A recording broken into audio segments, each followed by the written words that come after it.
ça va maman leki na ngai. Que mosala théâtre eza mosala ya buzoba te, eza mosala ya débauche te. Parce que moi j'ai vu ma mère collier sa biso na mbongo ya théâtre. J'ai vu ma mère kotangi sa biso na mbongo ya théâtre. Vous n'êtes pas obligé ya kosala buzoba parce que c'est le théâtre. Non. Quand tu es belle, tu es belle. Tout bravo maman. Parce qu'il y a eu qui biso sonité. Imagine, so ka sala ki neti ba o ba sala lelo. Ngai naza na soni ya ko sala liboso na bino. Pe ko répondre na ba question na bino. La ko tombola e likolo ya ba maman nyonso.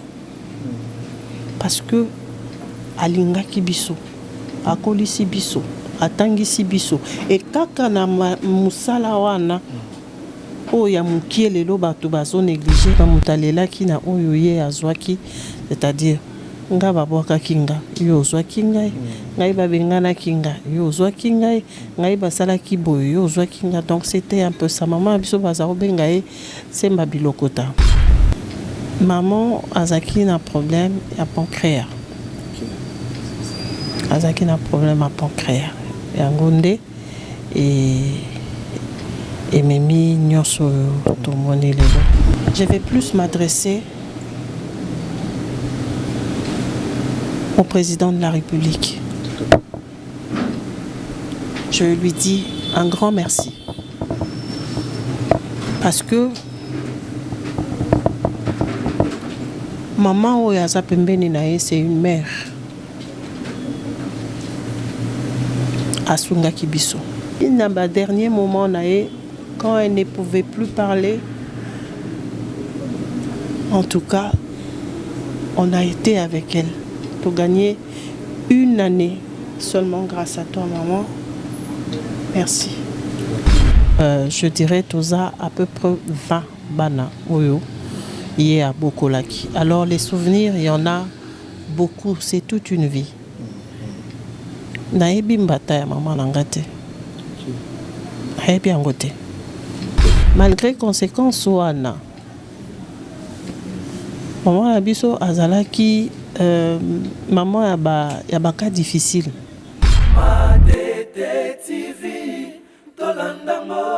Chris Anor Maître Plein, le PDG de la chaîne, Gauthier Swadi, Mobile Amandé fois bébé, 100% Moutani, Mwana Matita Tonga, Bonsoir Tikalaka na Nyuma Moutute, Mbanyuisa bien, Namatete TV, Président Prost Tsusi de Panama, musique et politique, théâtre et sport, Namatete TV.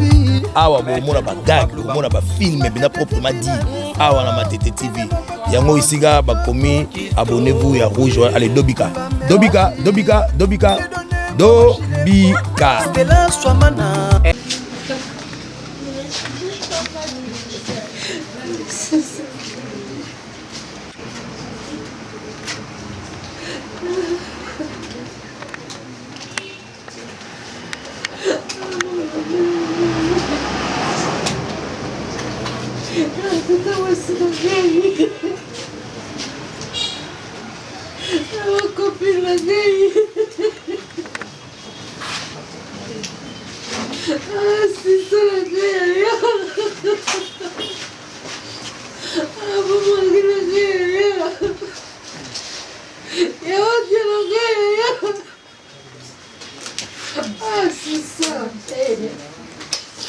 Mes condoléances. Merci. Voilà. Maman va te de partout dans le monde entier. Kombo nani? Kombo nangai Nadine Tumba Odia. Ok. Nadine Tumba Odia. Maman a cancer dans la famille. La troisième. La troisième. D'accord. Vous avez troisième dans la famille. Bah, vous êtes boni maman. Un petit biseau 5. 5. Ok. 3 filles, na 2 garçons. 2 garçons. Bon, moi, ma casse de bigo ça moi pas si mais son gars ben de pas autant de partout. Vous avez 5, pas petit mino, 3 filles, na 2 garçons. Ah, d'accord. Voilà. Maman atiki biso aza mutu mukete na mboka oyo. Aza penza mutu munene. asali pe bongo na rata RTNC aleki pe na rata groupe Salongo oza pe na groupe ya monene pe na esongi pe bandeko ebele pe na bandeko balingi bayeba maman azwaki temps na malade ou comment? Oui, effectivement, maman Oumelaki, vraiment la maladie à Oumeli. Okay. Parce que avant le diagnostic naé, les acquis depuis 2023. Ndé abandaki, moi pas malaise. Donc, surtout 2023-2025, a sali à peu près 2 ans, 2 ou 3 ans. Entre 2022 et 2025, donc 3 ans. Depuis ba malaise, na diagnostic, tu as qu'est-ce qui se passait, donc 3 ans. Malade nini et mimi maman tinaliwa boy. Bon, maman Azaki n'a problème à pancréas. Azaki n'a problème à pancréas. Et Angonde et mimi nyonso tomoni lelo pancréas. Ba souvenir ne nous garder maman bien que souvenir déjà mon toya obimiso déjà na mokili. Souvenir nous garder lelo maman tiki biso. Souvenir eza vie mobimba. Vie nanga mobimba eza marqué n'a pas souvenir naïe aza maman pas n'importe lequel kaka ndenge kombo naïe ezalaki kaka kombo yo bapesaki ye atiseki sana ya bolingo. Ma mère avait beaucoup d'amour, surtout pour la bana naïe kaka pour la bana naïe parce que maman na biso azaki maman ya bana ebele. Peut-être kabimisaki 5 na libumu naye, mais oyo ye a beaucoup la ki na ndaku naye, c'était plus de 20. Okay. Donc lelo yo soki na koloba je dirais toza à peu près 20 bana oyo ye a beaucoup la ki. Alors les souvenirs, il y en a beaucoup, c'est toute une vie. Naebi mbata ya maman nangate. Naebi angote. Atikala obetangata mkomote. Déjà de 1, ce qui les camboisali, on va dire expliquer à Ebissu, qu'est-ce que tu fais et ça malamonte. Et ça là et au mémo na oyo. Et ceux qui ont s'entêté, on a une conséquence. Malgré conséquences ouana. Maman abiso azalaki maman ya ba cas difficile. En fait, bana nyonso ya ba récalcitrant, bana nyonso ya difficile na famille, bazai kotinda bango mingi et pas maman. Pas parce que azai ko chouchouter bango, pas parce que azai ko beta bango, mais seulement parce que elle avait une manière à elle ya ko éduquer bana wana pe ko zonisa bango na nzela. En tout cas, bazai belé. Baza ebele soki botali na mkola liboso, il y avait un tout petit peu bateau bazaki wana, c'était beaucoup plus bano ya bokola ki na ndaku na ye parce que mutu na mutu azai kolela selon oyo ye azwaki na maman. Donc c'est un peu ça. Mutu na mutu alela ki na oyo ye azwaki, c'est-à-dire nga babwaka kinga yo ozwaki ngai, ngai babengana kinga yo ozwaki ngai, ngai basalaki boyo yo ozwaki nga. Donc c'était un peu ça. Maman biso baza obenga ye semba bilokota. OK. Ndaku na biso baza obenga ngo basora. Bango bana baza obenga na bana mauvais temps basora. Pourquoi? Parce que bazaki bana ya famille libota mobimba de part et d'autre, na bana ya baninga na bana ya quartier bango nyonso bazaki ko se retrouver na kati ya ndaku wana. Pourquoi? Parce que azaki ko rejeter moi na mon côté. Au contraire, azaki ko lakisa bango que oyo yo zo sala okoki ko futa yango lobi na ndenge ya mabe, alors il vaudrait mieux que changer ndenge na yo ya ozalela pour que demain tu sois quelqu'un. Et la plupart ya bana nyonso ya bokola ki na ndaku na ye, en tout cas lelo ba se retrouver na ba situation ya bien. Donc alors ça là, ce sont des souvenirs qui ne peuvent pas quitter aussi facilement mutu na yo. À savoir que ndako na bino ezaki na pléthore ya bato. Batongo parfois baza ya famille na binoté, mais on vous traite de la même manière, c'est comme si bazaki bano ba bimi na libumu na ye. Donc c'est un peu ça ma mère. Bon, l'année, je ne m'en souviendrai pas vraiment, mais je sais que c'était entre 82 et 83. Je pense que d'après histoire, ezalaki sur invitation, il y a Mansevani, Papa Naonchide, qui était ici avec tous mes frères et sœurs au Baza, Libana et Yamboka, Mansevani. Donc c'était sur son invitation parce que groupe Salongo Esaïe Koya ko presté mingi et pas la biso là où on était dans la foule. Et alors comme elle était là, on a eu à la voir et c'est Pela qui n'a présence naïe, c'est alors qu'on l'avait invitée. Elle avait fait ses débuts, je crois, en 82 ou 83. Donc c'est un peu ça. Voilà. Merci beaucoup maman. Bonjour Miling, elle a déjà pour un rapatriement. Est-ce que Corée Kinshasa, bah nous bilé bah vous avez commis tout ça pour un groupe déjà parce que azabena ba fan, awa ba collègue bilé ba ça guiné musala. Certainement, c'est sûr parce que Azamwana Congo, Motamina Kanaka. Ici c'est sa terre natale. Kinshasa est la ville où est accueillie qui est. Depuis bon mois elle s'est mariée, elle est venue à Kinshasa, à Botiba Nanae, à Salivi Nae, à Sali carrière Nae, na Musala Nae, na Kinshasa. Alors je ne vois pas pourquoi Trokunde Kaza a Wanamabele Nae qu'en dehors du pays. Donc certainement et sûrement elle sera rapatriée ici dans la ville-province de Kinshasa pour être dignement pleurée. Ndenge Bisonyo Sobana Mboka Tozo Zelaye. Pas seulement nous, ses enfants, mais Bana Nyonso, Oya Chuchutaki, Oya Lingaki, Bana Nyonso, que ce soit biologique, que ce soit artistique, Bana Nyonso, Bazo Zelaye, peuple congolais Nyonso, Oyo Ezo Zelaye pour et Pesaye, ba honneur Oyo à mériter. Nabandeko Balingaki Musala et Maman Boli. Azana ba fan tellement belé tout mon andeke ba bazo lele na ba commentaire.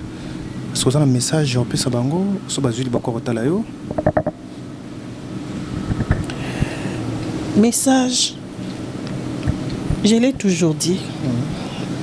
Parce que une fois, na maman qui n'a rien à bien à sa théâtre, ba maman qui banoko, mes oncles, mes tantes, à bien bango banoko parce que ma maman était dans le métier. Avec Karine Pala, j'ai eu à faire une émission. Et ça qui kala. Nasaï koyebi sa maman leki nangai. Que musala théâtre eza musala ya buzobate, eza musala ya débaucheté. Parce que moi j'ai vu ma mère collier sa biso na mbongo ya théâtre. J'ai vu ma mère kotangi sa biso na mbongo ya théâtre. Aujourd'hui, moi, si je peux me dire intellectuel, c'est à cause ya mbongo ya musala wana. Vous n'êtes pas obligé ya musala buzoba parce que c'est le théâtre. Non. Quand tu es belle, tu es belle. Quand tu es beau, tu es beau. Ce que prestaka malam, les gens vont t'apprécier selon la qualité de travail que tu fais, selon le message que tu divulgues aux gens, selon conseil oyoyo zopesa na batu, c'est que tu donnes aux gens. Et ça te soki otiki nzoto libanda to otiki makolo libanda to tcheba bijou 90 na nzoto nde bamonio. Non. C'est un travail comme tout autre travail parce que malwara musala zo bezalaka te. Musala ya facile pe ezalaka te. Jouer un rôle to ko incarner mutu ezalaka facilité.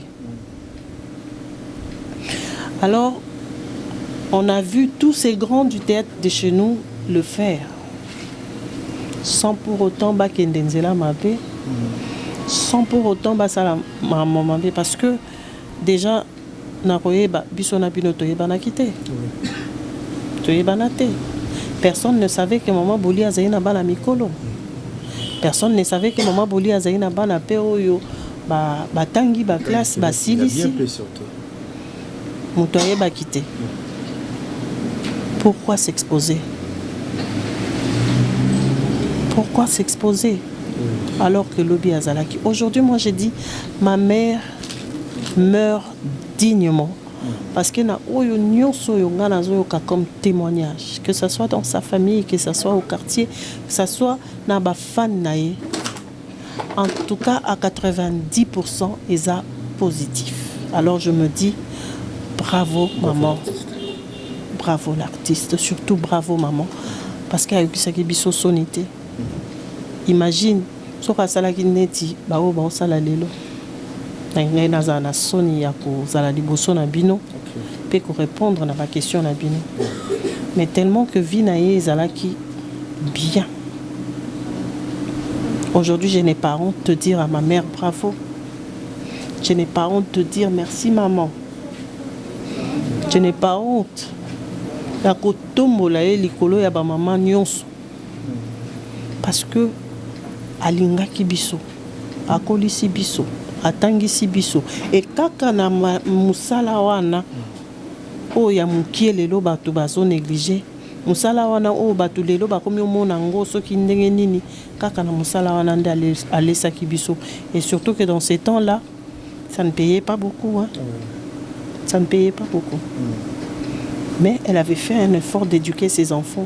Alors si j'ai un message à dire à Naba Noko Nangai, Naba Maman Leki Nangai, parce que je vous considère comme tel, respectez ce travail.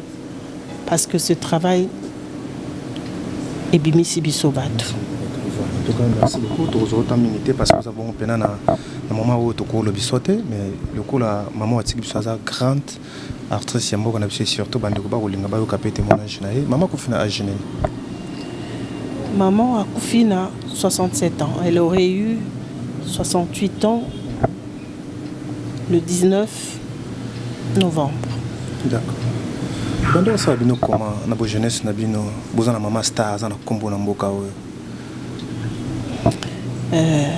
Déjà, les aïeux dépendent de la parole. Okay. Pour ceux qui nous connaissaient peut-être dans le quartier, Batoubaye Baki, moi Matumboli, parce que je me souviens, j'étais encore très petite dans mon Ansoussou. Je me rappelle bien qu'Azarote Kamakala, Zainarola Azarote Kamakala. En fait, en ce moment-là, côté Kamaka, les Akim Salamora Soni et tout ça là, Bazaro Tumbola, maman Binate Kamakala, maman Binate Kamakala, en fait, moi Soni, moi Nini. Mais comme je le dis, beaucoup plus, on était dans l'anonymat parce que Abimisaki Bisso, Libosote, elle ne nous avait pas exposé. Peut-être dans le quartier, mais Ebele Baïbaki Bissote que Tozaki Baanae, non. Parce que je me souviens encore ceux qui. Une fois, tu as dit matanga. Il y a un moment, il y a un moment où tu as dit na matete. Zaki pasteur na nunga. Bah tu n'as qu'à taxi, bazo discuter. Une personne qui disait naebi moi sur yo avanda kaboye boye boye mais à potatin. Mais nous on était là. On était là. Tous ces cannabis mais on était là. Il y a Zaki Liboso côté chauffeur sérieux on les avait ba combi biso Zaki na sima. Bissonioso. Toutes mes soeurs, on était là. Tout ça, c'est Cannabisson. Parce que cette personne-là, elle a qui exactement adresse naï. Exactement parcours naï. Mais où il y a yeba qui te zakika à que Azaki na ban. Tu vois un peu. Parce que à exposer qui ban en Haïti. Abimisa qui bango na miso batute peut-être si elle avait fait je sais pas si tu lelo parce que kutinga lelo je suis chez moi j'ai un mari j'ai des enfants je suis responsable Maman, Boli a penza moto ça qui polémique dans l'ensemble, l'artiste comédien news en général et beaucoup nabiso, ou souhaité balayer na lolengeni. Maman Boli azaki moto boboto. Moto kimia. Je crois que l'artiste Nyon surtout Oyo, Bapusana qui pembeni nae, surtout Yabasi. Ils ont eu Yakozwa un peu d'elle. Oh ya pesaki bango. Ce que je souhaiterais et que les jeunes artistes bolate la maman nabiso décemment. Parce qu'Azaki maman. Et surtout qu'à Koufina, mois de mars, c'est le mois de la femme. Pour valoriser. Salaka netioye kole la maman na yo. Si tu penses à ta propre mère, au la télé, je pas mon coup c'était. Au la télé, et lamba et à ninite au côté kele mutolo libanda te. Olata décemment en tant que moine à Ekolela, maman nae. Nao nyoso mibali. Tokozala na attitude moko sereine parce que maman azaki mutakimia, azaki ne mutamobulute. Na parcours nae nyoso atikala ne osala mobulute. Okuta te esika oye abimisaki discussion. Te ezaki na monte. Elle était de votre. Naebi que muta caméra balelaka na caméra mais to lelaye na ndenge ya kimia parce que azakine muta kimia zakine muta mobuluti. Donc c'est ce que je souhaiterais.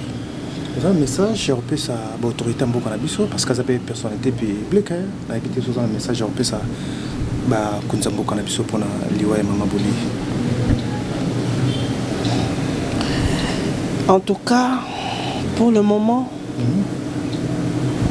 message et aux Alakaka. Je vais plus m'adresser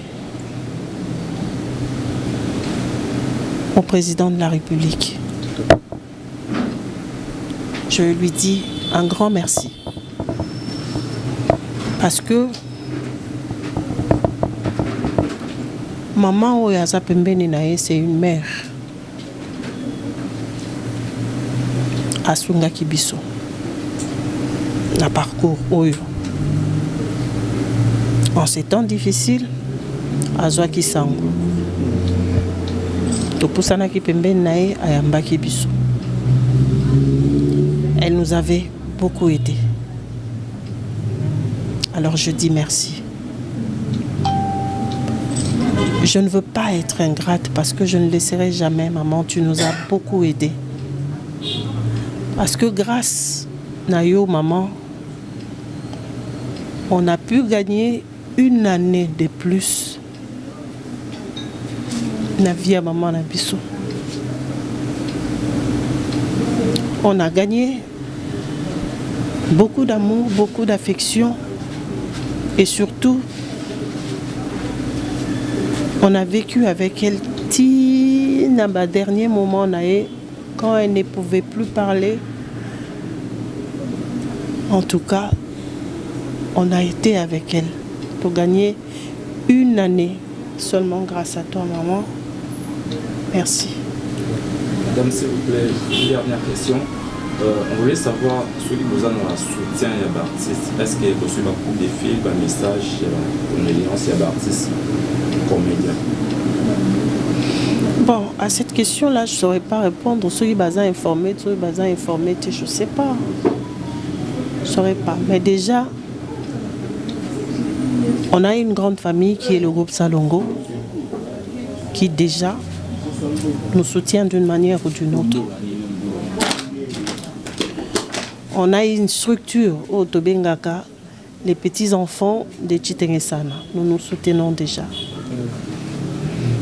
Alors, je ne sais pas si les autres artistes basent nouvelles, Tosoki, Nano Bazuité. Ah que oui. Tu as trouvé Karine est là, non? Le président Lobé Pazan a Zela Zoya. Président Azali, Cordon Azali, Massassi Azali. Maman Nangawa soutenaka chaque jour. Père Bip. Azaya groupe Salongote, Azaya Nzoé. Elle me soutient. Il y a Maman Boka qui me soutenait aussi. Il y a le groupe Nzoé, soutenir, qui est aussi de la RTNC. Donc c'est-à-dire le soutien, on l'a chaque jour, on l'a eu chaque jour parce que à chaque fois à chaque fois que tu fais un pas, c'est quelqu'un qui t'appelle pour envoyer Baba Nouvelle. C'est quelqu'un qui t'appelle aux nouvelles, qui veut savoir comment ça se passe, à Salindengenini, à la Moukindengenini. Et c'était chaque jour. Oui, c'était chaque jour. Merci. Le groupe Salongo et le groupe Nzoé. Plus maman. Plus maman. Merci beaucoup. Monio et avoir assister la famille. Bandeko ba otalo de partout mais quand peut expliquer biso kombo nani piuza nani ngai kombo nanga orchidée Masevani. Nae awa eza vraiment matanga na biso po ya kufi aza mama nanga aza tante na ngai paternelle donc naza émotionnée naza makambo na émotion moko vraiment mais naza mingi te ya koloba. Vous avez des souvenirs à garder, il y a Maman Boli, il y a Tikibiso. Nous avons des souvenirs ébélés pour la Maman Boli, mais nous avons vraiment militaire pour comprendre. Azalaki maman moko avec le kabolaté, moi na nyo c'est pas nazalaki mwana.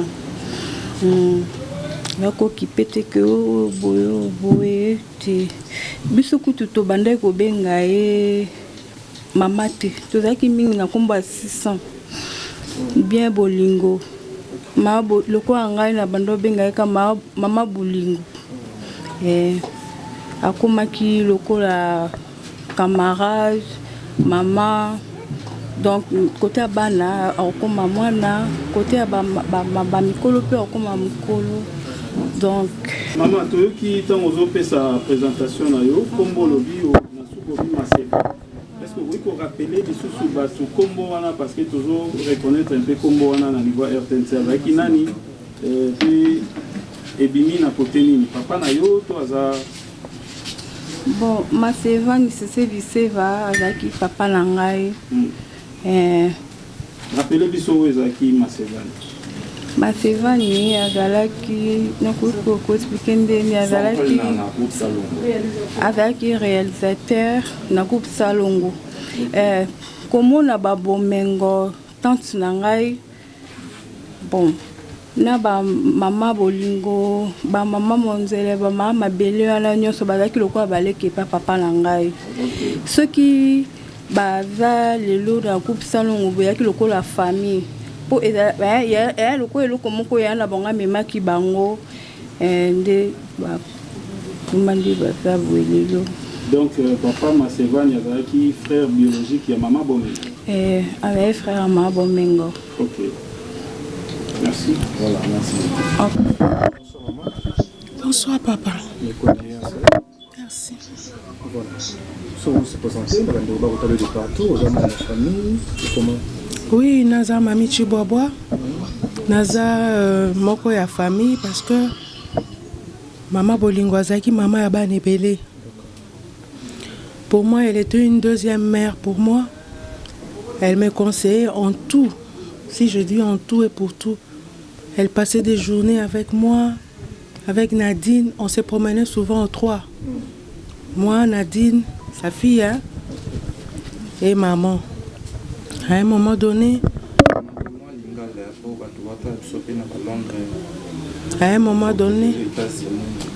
ok, à un moment donné, Soki, Tozo Tambola na Musala. En fait, je me présente, je suis Mami Chiboboa, je suis l'animatrice de l'émission Libala Bosembo, la RTNC. Alors, Maman Bolingo, c'est une mère pour moi. La Bengaka est toujours Tata Mwasi. Parce que c'est une cousine à mon père. C'est une cousine à mon papa. Alors, elle était aussi une maman, une deuxième maman pour moi. Elle nous a encadrés en tout. Et à chaque fois que je devais monter sur les plateaux pour animer des émissions, elle me demandait Okoyamba, oh, je parle lingala. Non, vas-y. Okoyamba bana ya ba couple ya ndenge nini. Certaines sagesses que je possède aujourd'hui, ezalaki ko utape pa na ye. Azali ko yebisa ngai par ba question mususu pa azali ko pesa bien que mususu mama odi azali ko pesa biso. Moko mona kokende na ba couple yango boye te okosala boye po ezala malamu. E mingi oyo azali koloba okomona soki to na stali yango ezali kosimba. Azalaki moninga na biso tozalaka kotambola 3. Ngai Nadine comme na utai koloba ngai Nadine na ye akoya kozwa biso na ndako toke musala soki musala esili aye azongisi biso na bandako tiye pa zongi ndako na ye donc mingi akoloba po na ye eza ebele azalaki mama moko même na façon akolata même na façon à kotambola donc tout le temps basalaka boye te basalaka boye même bana oya biso asalaka bankobenda bango toujours matoi on ne fait pas ça attention bana oyo baotambola malamu te bozongisa bango boye ou bien bana na bino ba camarade na bango baza bien te o wana donc oyo azali koloba mingi ezalaki kokokisama. D'une part, azalaki loko ape prophétesse, soki apekisio na likambu yo chetembe o sali ndenge ya lingaki te okomona penza ke likambo ya boyaki ekomi. Eloko moko moi j'ai retenu epa na ye, elle nous disait toujours soko oza na posa ya kosala likambo omoni likambo wana eza ko chevaucher, ko forcer te comprendre que Dieu ne veut pas. Il faut lâcher. Alors, ce qu'il faut forcer, en gros, au moins, on peut effectivement, il faut vivre en gros. Parce que tu as dit partout, même dans la fête, même dans la matanga. Donc, la minute, on sent un vide. On sent vraiment un vide. Merci beaucoup. Je vous en prie.